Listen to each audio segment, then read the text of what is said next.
इस वाले युद्ध में, इस वाले वॉर में जो अरब फोर्सेस थी उन्होंने अपनी पूरी ताकत लगा दी, पूरी ताकत एक साथ लगा दी, पूरी ताकत एक साथ झोंक दी, लेकिन फिर भी इजराइल को नहीं हरा पाए। और सबसे बड़ी आश्चर्यचकित कर देने वाली बात क्या, इजराइल ने सिर्फ 6 दिन में हरा दिया। सिर्फ 6 दिन, 6 दिन तो ज्यादा है। तीसरे दिन तो उन्होंने सारी एयरफोर्स के प्लेन्स को उड़ा दिया था इजिप्ट की को। छठवें दिन तो घोषणा हो गई थी कि इजराइल जीत गया। 3 दिन में ही खत्म कर दिया था ऑलमोस्ट। और जबकि अरब जो स्टेट्स थे उन्होंने अपनी पूरी ताकत लगा दी। और इस वाले में क्या हुआ कि इजराइल जीता। और इजराइल ने क्या किया कि सिनाई पेनिनसुला को कैप्चर कर लिया। सिनाई पेनिनसुला को कैप्चर कर लिया कि ये वाला जो पेनिनसुला है ये इजिप्ट का पार्ट है, इसको कैप्चर कर लिया। Jai Hind friends, welcome to the last and the final part of one versus group series. और इस सीरीज में हम इजराइल और पैलेस्टीन के मुद्दे को देख रहे थे। सो फर्स्ट पार्ट में हमने देखा कि ये इजराइल और पैलेस्टीन का जो इशू है ये वर्ल्ड के कौन से ज्योग्राफिकल पार्ट में है। सेकंड में इसके रीजंस को जानने के लिए हमने 3,500 से 4,000 साल की हिस्ट्री को देखा। थर्ड पार्ट में हमने 1850 से और 1950 तक के हिस्ट्री को देखा, इतिहास को देखा। और उसमें हमने देखा कि कैसे यूरोप में एक मूवमेंट स्टार्ट हुई, एंटीसेमेटिक मूवमेंट, उसने जन्म दिया जायनिस्ट मूवमेंट को, और उसने जन्म दिया इस इशू को, जो इशू 1950 से आज तक वेस्ट एशिया में चलता आ रहा है। सो आज के पार्ट में हम 1950 के बाद से और आज तक की हिस्ट्री को देखेंगे। हम देखेंगे कि 1950 के बाद से अरब वर्ल्ड और इजराइल में काफी लड़ाइयां हो चुकी हैं, काफी युद्ध हो चुके हैं, लगभग 3-4 तो मेन बैटल हो चुकी हैं, काफी शांति समझौते भी हुए हैं। लेकिन फिर भी ये इशू उस जिस मैच्योरिटी से ये इशू हैंडल होना चाहिए था, उस मैच्योरिटी से ये इशू अभी भी हैंडल नहीं हुआ। और अभी भी जो है इजराइल और पैलेस्टीन की कंफ्लिक्ट मिडिल ईस्ट में अभी भी जारी है। सो अब हम 1950 के बाद का 1950 से और अभी तक की हिस्ट्री जानने की कोशिश करते हैं। चलिए फ्रेंड्स स्टार्ट करते हैं। देखिए, मैंने आपको बताया कि 1948 में इंग्लैंड को यह लग गया था कि यह मुद्दा अब अपने से सोल्व नहीं हो पाएगा और अपने को अपने बोरी बिस्तर पैक करके यहां से निकलना पड़ेगा। क्यों? उस टाइम पे उस एरिया में जो सरकार थी, जो हुकूमत जो कर रहे थे और जो सत्ताधारी थे वो थे इंग्लैंड, यूनाइटेड किंगडम। तो उनको जब लगा कि अब यहां से, अब इस कॉन्फ्लिक्ट से बाहर निकलना चाहिए और अब हमें छोड़ करके वापस जाना पड़ेगा, तो उन्होंने इजरायली जो सेटलमेंट, जूइश सेटलमेंट और पैलेस्टीनियन जो सेटलमेंट्स थी उनको एब्रप्टली और सडनली रैंडमली छोड़ के चले गए और ये मुद्दा यूएन को सौंप दिया गया कि यूएन आप ही देखिए अब हमसे नहीं हो पाएगा ये। सो यूएन ने एक रेजोल्यूशन पास किया, यूएन रेजोल्यूशन 8818, और ये 29 नवंबर 1947 को ये रेजोल्यूशन पास किया जब यूएन ने डायरेक्टली इस मुद्दे पे इंटरवीन किया, डायरेक्टली इस मुद्दे में अपने पैर रखे, तब यूएन ने एक रेजोल्यूशन पास किया 181। अब यूएन के इस रेजोल्यूशन से क्या हुआ कि यूएन ने कहा कि देखिए जो जूइश सेटलमेंट्स हैं अब वो भी पॉपुलेशन वाइज एक मेजॉरिटी स्टेक होल्डर है इस रीजन में, कि वो भी उनकी जो पॉपुलेशन है वो भी अच्छी खासी है, उनको इस एरिया से निकाल तो नहीं सकते। सो इसका समाधान क्या है? यूएन ने कहा इसका समाधान ये है कि इस एरिया को हम 3 पार्ट्स में डिवाइड कर देते हैं, 3 भाग में। पहला भाग एक जूइश स्टेट बना देते हैं, इजराइल, और जो कि जूइश पॉपुलेशन चाहती थी, उनकी डिमांड ये थी। सो उनकी डिमांड तो फुलफिल और एक्सेप्ट हो रही है बिल्कुल। उसके बाद एक पैलेस्टीन स्टेट बनाते हैं, और तीसरा कि जो जेरूसलम सिटी है उसको डायरेक्ट यूनाइटेड स्टेट के अंडर रखते हैं। क्यों? क्योंकि जेरूसलम जो सिटी है वो city Palestinian population, Jewish population, इन दोनों के लिए उतनी ही इंपॉर्टेंट है, और कोई सी भी जो पॉपुलेशन है इन दोनों में से अपना कंट्रोल इस सिटी से छोड़ना नहीं चाहती बिल्कुल भी, क्योंकि उनके लिए धार्मिक एंगल से, रिलीजियस एंगल से यह सिटी बहुत इंपॉर्टेंट थी। सो 3 पार्ट में डिवाइड करने के लिए 181 जो यूएन का रेजोल्यूशन था उसने सजेस्ट किया। अब देखिए, जो जूइश स्टेट था, जो इजराइल स्टेट बनना था, उसकी टेरिटरी थी ये टेरिटरी इजराइल की, ये टेरिटरी इजराइल की। और जो पैलेस्टीनियन स्टेट बनना था उसके अंडर ये वाले, ये पार्ट और ये वाला पार्ट, ये येलो में ये वाला पार्ट, और ये जो जेरूसलम सिटी है यहां पर, ये डायरेक्ट यूएन के अंडर में आनी थी, ये डायरेक्ट यूएन के अंडर में आनी थी। ये था यूनाइटेड नेशन का रेजोल्यूशन 181, और इसको एक फेमस जो टर्म है उससे बोलते हैं 3 स्टेट सॉल्यूशन। 3 स्टेट सॉल्यूशन, ये टर्म बड़ी इंपॉर्टेंट है, 3 स्टेट सॉल्यूशन। तो ये यूनाइटेड नेशन का प्लान था। देखो, इस वाले प्लान को जूइश पॉपुलेशन तो एक्सेप्ट कर लेगी तुरंत, क्योंकि वो तो चाहते ही थे कि हमारी पॉपुलेशन यहां पर इंक्रीज हो और हमें एक स्टेट मिले, एक कंट्री मिले जो जूइश कंट्री हो, जिसमें जूइश पॉपुलेशन हो, और उसका नाम हम इजराइल रखेंगे, और ये लैंड जो है हमारा प्रोमिस्ड लैंड होगा। सो जूइश एजेंसी ने इस यूएन रेजोल्यूशन को तुरंत एक्सेप्ट कर लिया, लेकिन ये इसको अपोज कौन करेगा? जो आसपास के जो अरब स्टेट थे, आसपास के अरब स्टेट जैसे कि Saudi Arabia, Egypt, Libya, Syria, Jordan, इन सबने इस रेजोल्यूशन को अपोज किया। इन सबने डेफिनेटली वो अपोज करेंगे इस चीज को, तो उन्होंने इस चीज को अपोज किया। और जैसे ही रेजोल्यूशन पास हुआ, इजराइल ने अपने आप को एक इंडिपेंडेंट कंट्री घोषित कर दिया और उसको यूके, यूएस और रशिया ने रिकॉग्निशन दे दिया, उसको रिकॉग्निशन दे दिया। फिर उसके बाद ये देखिए, ये तो यूनाइटेड नेशन का जो प्लान था वो मैंने आपको समझाया कि ये वाला जो एरिया है ये अरब स्टेट मतलब पैलेस्टीनियन एरिया, ये इस कलर में ये पैलेस्टीनियन स्टेट बनना था, और ये जूइश स्टेट इजराइल मैंने आपको अभी थोड़ी देर पहले बताया, और ये जेरूशलम सिटी जो कि डायरेक्टली अंडर यूएन रहना था। चलिए फ्रेंड्स, अब उसके बाद 1948 में ही जैसे ये प्लान सामने आया और जैसे ये यूनाइटेड नेशन ने अपना ये रेजोल्यूशन रखा, उसके जस्ट बाद ही वॉर, युद्ध छिड़ गया। किसके बीच में छिड़ा युद्ध? इजराइल और आसपास के जो अरब मुल्क थे उसमें, कि इजराइल अभी बना भी नहीं था, एक दिन, सिर्फ एक ही दिन हुआ था बने हुए, सिर्फ एक दिन, और इजराइल की सीरिया, जॉर्डन, इजिप्ट ये तो डायरेक्टली वॉर में थे। उसके अलावा सऊदी अरेबिया, इराक ये सारे इनडायरेक्टली थे, सूडान इनडायरेक्टली, लीबिया इनडायरेक्टली ये लड़ाई में इन्वॉल्व थे। सो मैंने आपको बताया कि 15 मई 1948 जैसे ही ब्रिटिश वहां से गए, इजराइल फॉर्म हुआ, बट द पैलेस्टीनियन स्टेट वो तो फॉर्म ही नहीं हुआ ना, क्योंकि पैलेस्टीन स्टेट एक्सेप्ट ही नहीं किया कि जो अरब स्टेट थे आसपास के, उन्होंने एक्सेप्ट ही नहीं किया कि वो पैलेस्टीन बनाएंगे। वो बोलेंगे, वो उन्होंने बोला कि नहीं ये गलत है, अगर पैलेस्टीन स्टेट बनेगा तो पूरे जो एरिया है जो पहले था 1900 से पहले वो पूरा पैलेस्टीनी रहेगा, उसमें कोई इजरायली स्टेट नहीं रहेगा। तो एक्सेप्ट ही नहीं किया तो वो स्टेट बना ही नहीं। सो 1948 में मैंने बताया आपको कि वॉर ब्रोक आउट, लड़ाई छिड़ गई, और ये किसके बीच में थी? इजराइल वर्सेस अरब कंट्रीज। और मैंने आपको अभी बताया, और इसमें क्या हुआ कि 1 साल तक ये युद्ध चला, 1 साल तक, और इजराइल 1 साल बाद इस युद्ध को जीत गया।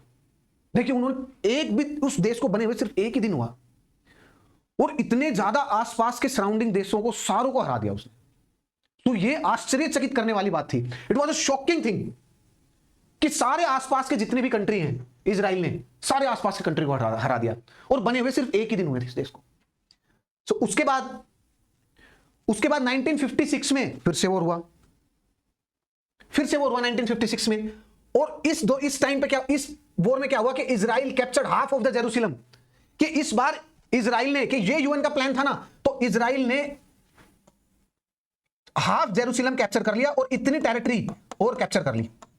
ये वेस्ट बैंक की टेरिटरी थी जो कि जॉर्डन के अंडर थी, ये और कैप्चर कर ली, और ये जो एरिया था ये भी कैप्चर कर लिया इजराइल ने, और इजिप्ट ने ये वाला जो एरिया था ये कैप्चर कर लिया, ये जॉर्डन ने कैप्चर कर लिया, और एक ग्रीन लाइन ड्रॉ करी गई यहां पर, यहां पर एक ग्रीन लाइन ड्रॉ करी, नई ग्रीन लाइन ड्रॉ करी गई, और अब ये जो एरिया था ये इसमें कन्वर्ट हो गया, कि इजराइल का जो एरिया था ना, अब ये बन गया इजराइल का एरिया 1956 के वॉर के जस्ट बाद। और पैलेस्टीन का एरिया सिर्फ कितना बचा? ये और ये, और जिसमें जो जेरूशलम सिटी थी वो 2 पार्ट में डिवाइड हो गई, ईस्ट और वेस्ट। वेस्ट किसके पास थी? इजराइल के पास, और ईस्ट किसके पास थी? जॉर्डन के पास। सो आगे चलते फ्रेंड्स। अब 1956 के बाद भी फिर से एक युद्ध हुआ 1967 में। क्यों ये लगातार युद्ध क्यों हो रहे हैं? क्योंकि जो आसपास के जो अरब जो क्षेत्र है, जो आसपास के जो अरब कंट्रीज हैं, वो इस चीज को हजम ही नहीं कर पा रहे थे कि कोई एक इजराइल स्टेट बन गया यहां पर, और आसपास के जो अरब एरिया था उसके लिए ये एक रेस्पेक्ट और इज्जत का मैटर था, लेकिन इजराइल के लिए ये सर्वाइवल का मैटर था। सो ये कहते हैं कि सर्वाइवल का जो मैटर था, इसीलिए इजराइल की जो पॉपुलेशन है, जूइश पॉपुलेशन, उन्होंने अपना फुल एफर्ट लगाया, इन सारे जो युद्ध थे उसमें अपना फुल एफर्ट लगाया, क्योंकि उनको यह बात पता थी कि अगर हम किसी भी युद्ध में हार गए और अगर ये एरिया हमारे हाथ से निकल गया तो फिर वर्ल्ड में हमारे रहने के लिए कोई जगह है ही नहीं, हर जगह अपना जिनोसाइड ही होगा। सो ये जो सर्वाइवल के लिए जो उनकी जो स्ट्रेंथ, और जिस स्ट्रेंथ और एनर्जी के साथ उन्होंने वॉर लड़े, इसी कारण उनकी जीत हुई। और अरब स्टेट किसके लिए लड़ रहे थे? अपनी रेस्पेक्ट और इज्जत और साख के लिए लड़ रहे थे। सो शायद वो इतनी ज्यादा एनर्जी जुटा नहीं पाए, शायद वो इतना ज्यादा फोकस कर नहीं पाए, इसीलिए कंटिन्यूअसली 1948, 1956, 1967 एंड इनफैक्ट 1973 ये जितने भी वॉर थे इसमें अरब स्टेट्स जो है वो आसपास के वो हारे और इजराइल जीता। सो 1967 में भी वॉर हुआ और ये वॉर स्टार्ट कैसे हुआ कि जैसे ही 1956 के वॉर के बाद 1956 के वॉर के बाद इजिप्ट ने, ये जो इजिप्ट है उनने इजराइल के जो नेविगेशन राइट हैं, जैसे ये स्वेज कैनाल है, यहां पर स्वेज कैनाल है जो कि इजिप्ट के अंदर है, ये सिनाई पेनिनसुला है, ये सिनाई पेनिनसुला है, ये सिनाई पेनिनसुला है और इजिप्ट के पास यूरोप से व्यापार और ट्रेड करने के लिए Mediterranean sea strait of Gibraltar से जाते हुए हो सकता है बिल्कुल, और डायरेक्टली भी हो सकता है ऐसे भी। लेकिन अगर उसको एशिया से ट्रेड करना है, व्यापार और इकोनॉमिक एक्टिविटीज को प्रमोट करना है, तो उसके पास दो रास्ते हैं कि वो स्वेज कैनाल रेड सी से होते हुए इंडियन ओशन से कनेक्ट होकर इंडिया की तरफ आए, चाइना की तरफ जाए, और एक ये रहा इस स्ट्रेट से होते हुए फिर रेड सी से होते हुए फिर इंडियन ओशन की तरफ आए। लेकिन क्योंकि ये वाले एरिया में सऊदी अरब और इजिप्ट इजराइल के नेविगेशन राइट को पूरे 1960s के टाइम पर, पूरे 1956 का जब वॉर लड़ा गया जिसमें इजराइल जीता, उसके जस्ट बाद से और 1967 तक इजराइल के नेविगेशन राइट जो हैं उनको जो है वो स्टॉप किया गया, उनको जो है वो रोका गया इस वाले रेड सी में। सो 1967 की जो वॉर थी उसकी जो पृष्ठभूमि थी वो पहले ही घड़ी जा चुकी थी और धीरे धीरे धीरे धीरे फिर क्या हुआ, 1967 का वॉर, 6 डे वॉर, ये हिस्ट्री में बहुत ही फेमस है, 6 डे वॉर के नाम से और जून वॉर के नाम से ये बहुत फेमस है। ये फ्रेंड्स फेमस क्यों है?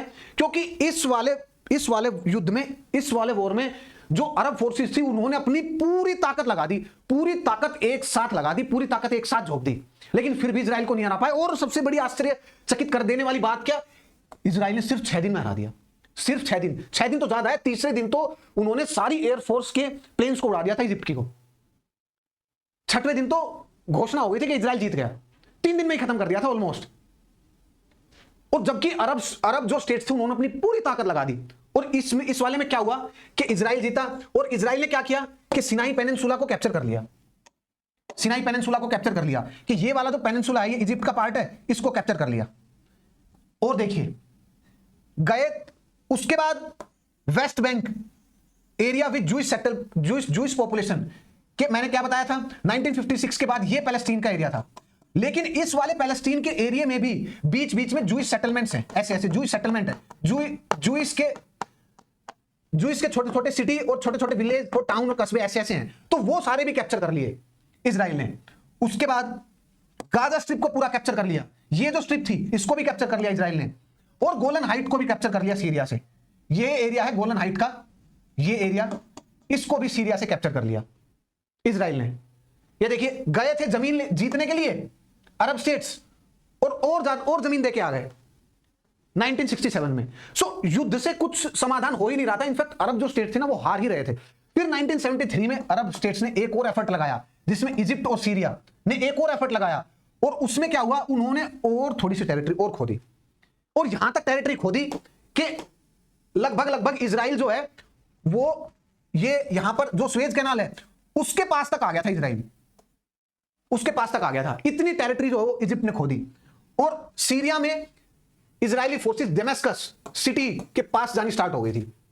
1973 में भी इजराइल ने जो है उन अरब स्टेट्स को हरा दिया।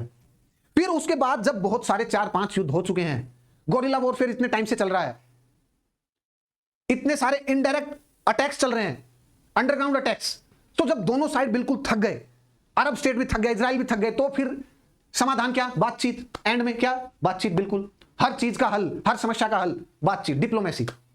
सो दोनों जो ओपोनेंट्स हैं वो टेबल पे आए, बातचीत पे, समझौते पे आए, और एक महत्वपूर्ण समझौता हुआ 1978 में, कैंप डेविड अकॉर्ड।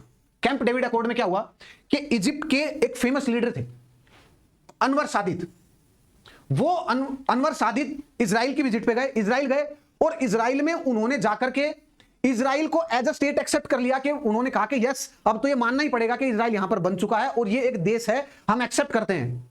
ऑफिशियली उन्होंने एक्सेप्ट कर लिया। और बदले में इजराइल ने क्या किया, बदले में इजराइल ने जो सिनाई पेनिनसुला मैंने आपको बताया कि कैप्चर किया था, वो इजराइल ने इजिप्ट को वापस दे दिया। सीरिया को भी गोलन हाइट्स वापस दे दिया। और उस 1978 के बाद से लगने लगा कि अब तो समझौता होना स्टार्ट हो गया है दोनों पक्षों के बीच, और अब यह समस्या धीरे धीरे धीरे धीरे धीरे धीरे over the period of time solve हो जाएगी।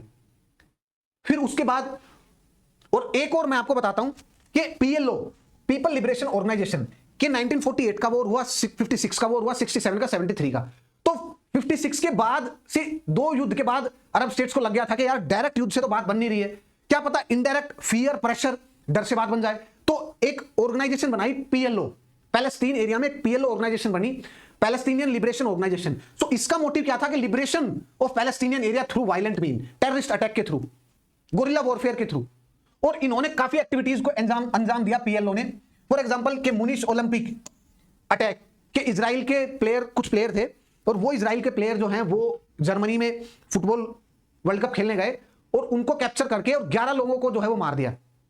लेकिन इजराइल ने जो इस टेररिस्ट अटैक में इन्वॉल्व थे और जिनको सजा नहीं हुई, उनको अगले 20 साल में ढूंढ ढूंढ के जो भी डायरेक्टली और इनडायरेक्टली इसमें इन्वॉल्व थे उन सारों को मारा। वहां की खुफिया एजेंसी मोसाद ने सारों को मार दिया। क्यों? क्योंकि इजराइल इस चीज को डायरेक्टली समझ गया था, इस बात को, कि अगर हम दबाव में, किसी भी तरीके से दबाव में आए, डायरेक्टली और इनडायरेक्टली, चाहे वॉर के थ्रू, चाहे इनडायरेक्ट गोरिल्ला वॉरफेयर के थ्रू, तो इस वेस्ट एशिया के इलाके में इजराइल ज्यादा समय तक सर्वाइव नहीं कर पाएगा। तो वो बिल्कुल भी प्रेशर और दबाव में, कोई भी दबाव डायरेक्टली और इनडायरेक्टली कभी उन्होंने महसूस किया ही नहीं। सो पीएलओ ने भी जब काफी टाइम तक 1964 से और लगभग 25-30 साल तक जब पीएलओ ने भी अपने फुल एफर्ट लगा लिया गोरिल्ला वॉरफेयर का, फुल एफर्ट, तब कुछ हुआ नहीं। तो उसके बाद 1993 में पीएलओ ने भी ओस्लो अकॉर्ड किया और पीएलओ ने इजराइल को रिकॉग्निशन दी कि यस, हां, अब एक स्टेट बन चुका है, अब एक देश बन चुका है इस क्षेत्र में, इस एरिया में, और हम उसको एक्सेप्ट करते हैं। और इजराइल ने भी पीएलओ को एक्सेप्ट किया कि ठीक है, आप एक काम कीजिए कि जो पैलेस्टीनियन एरिया जो बचा है उस पे आप अपनी सरकार बनाइए, अपनी सरकार चलिए, हम इजराइल स्टेट में चलाते हैं, आप पैलेस्टीनियन स्टेट में अपनी सरकार चलाइए और शांति से रहते हैं। यह समझौता हुआ। उसके बाद दोस्तों देखिए, उसके बाद 2000 में, सन 2000 में एक फेमस समिट हुई, कैंप डेविड समिट। और उस समिट में ऐसा प्रपोजल हुआ और इस तरीके से उस समिट में आभास हुआ कि ये जो इशू है अब ये हमेशा के लिए सोल्व होने वाला है। इस समिट की जो मेन जो पॉइंट थे वो क्या थे कि दोनों पक्षों में, दोनों पक्ष आमने सामने बैठ गए और दोनों पक्षों में समझौता हुआ कि भाई गाजा स्ट्रिप जो है और 90% ऑफ वेस्ट बैंक का इलाका और जेरूसलम शेयर्ड कैपिटल, मतलब कि ये देखिए, मतलब कि उस वाले समिट में क्या हुआ कि ये वाला गाजा स्ट्रिप का एरिया और ये वेस्ट बैंक का एरिया और Jerusalem as a shared capital, Jerusalem as a shared capital, इसको मान लेते हैं। चलिए इसको मान लेते हैं, मतलब कि Gaza plus 90% of the West Bank पे तो इसको पैलेस्टीनियन स्टेट मान लेते हैं और इसको पैलेस्टीनियन गवर्नमेंट जैसे चाहे वैसे इसका एडमिनिस्ट्रेशन करे, जैसे चाहे वैसे इसे चलाए, जैसे चाहे वैसे यहां पर सरकार बनाए, और जेरूसलम को हम शेयर्ड कैपिटल बनाते हैं। लेकिन ये जो समिट है ये अपने फाइनल राउंड में आते आते रुक गई, अपने फाइनल राउंड में आते आते रुक गई। और ये वाले समिट के जो प्रोमिसेस हैं, ये वाले समिट ये फुल्ली मैटेरियलाइज नहीं हो पाई, फाइनल नहीं पहुंच पाई। अदरवाइज इस प्रॉब्लम का जो सॉल्यूशन है वो वंस एंड फॉर ऑल हो जाता। अब ये देखते हैं कि अब के टाइम क्यों जो है वो इजराइल और पैलेस्टाइन में कंफ्लिक्ट होता है।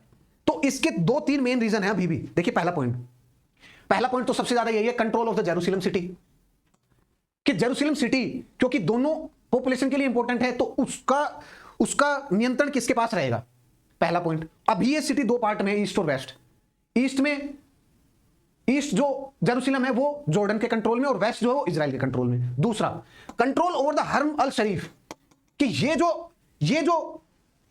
ये जो एरिया है, ये स्मॉल प्लेस, इसका कंट्रोल किसके पास रहेगा। अभी फिलहाल इसका जो कंट्रोल है वो वक्फ बोर्ड पे है और वक्फ बोर्ड जॉर्डन की सहायता से इस एरिया को एडमिनिस्टर करता है। लेकिन जैसे ही इजराइल की पुलिस या इजराइल की सरकार इस एरिया में इंटरवीन करने की कोशिश करती है, इस कॉम्प्लेक्स में एंटर करने की कोशिश करती है किसी भी कारण, वैसे ही दंगे फसाद स्टार्ट हो जाते हैं। और तीसरा पॉइंट, टेरिटरी ऑफ पैलेस्टीन, कि पैलेस्टीनियन लोगों को अभी भी लगता है कि ये जो कंप्लीट इलाका है हमारा होना चाहिए और यहां पर इलीगली ऑक्युपाई किया गया है, इस पर कब्जा किया गया है इजरायली जूइश पॉपुलेशन ने। तो फ्रेंड्स अभी जो मेन जो कंफ्लिक्ट के जो पॉइंट है वो ये 3 पॉइंट है अभी। सो फ्रेंड्स इस सीरीज में मैंने आपको इजराइल पैलेस्टीन और अरब वर्ल्ड में जो इश्यू है ये इतने सालों से इसको अच्छे से समझाने की कोशिश की। आई होप आप लोगों को ये चीजें समझ में आई होंगी। So till then please do like share and subscribe this channel UPSC Uday by Unacademy. Till then Jai Hind friends.